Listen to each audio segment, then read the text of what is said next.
Welcome everyone to theScore Fantasy Football Podcast. I'm your host Justin Boone, the lead fantasy analyst at theScore, and today's episode is presented by Head & Shoulders. Offense for great hair, defense against flakes. Offense for great hair. Defense against flakes. Head. Shoulders. All right, on today's show, we are getting you ready for the fantasy championships, the most important week of the fantasy season. This is our last show of 2019. I will be back in the new year. We got lots of stuff to go over. I'll be releasing my 2020 rankings. I know it's early, but we put them out in January. We'll be going over free agency previews and draft previews, and we'll be talking about playoff DFS, everything leading up to the Super Bowl. But today we have saved the best for last. We got a great guest with us today.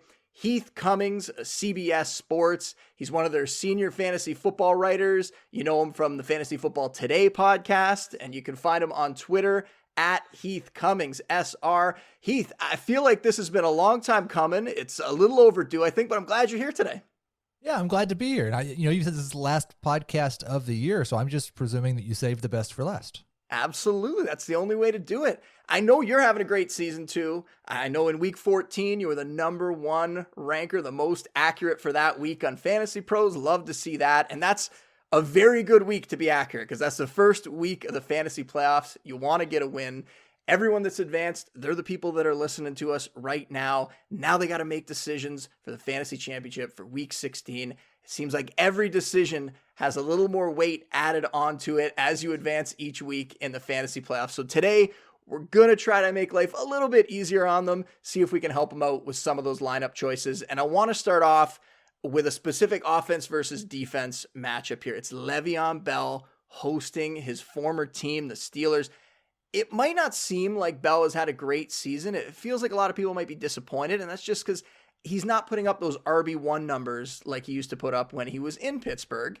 He's RB16 in half-point PPR leagues. It's not a bad year. He's got at least 85 yards from scrimmage in 4 of his last 6 games. He scored a couple touchdowns recently, but touchdowns have been part of the problem with him this year so far, right? The Jets aren't in scoring position as often as maybe the Steelers were back in the day, and now he's going up against the Steelers, who are one of the tougher matchups for fantasy running backs. So I'm curious, how do you think Bell is going to perform in this one against his old team? Well, I will admit that I enjoy a good revenge game narrative. I'm just not so sure that this one is in Bell's favor. Like, who really wants revenge more? His teammates that are still on the Steelers or Le'Veon Bell? I think I'd bet on the teammates simply because they've had a lot more success this season. Listen, this is a Jets team that really struggles to run the football and a Steelers defense that has been outstanding stopping the run. And really, since Devlin Hodges took over as the quarterback, they've just embraced this play slow, keep the other offense off the field. We'll score a couple of touchdowns, and that will be enough.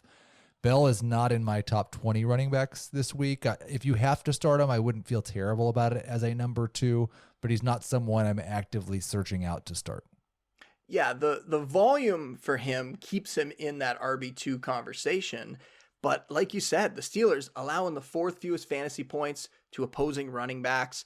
When you're talking about touchdowns, they've only allowed 6 touchdowns to running backs this season. They've only allowed 2 touchdowns to running backs in their last 9 games. And that's really when they really shored up that defense as the season went along here. Obviously, when they got Minkah Fitzpatrick, that's what everyone points to.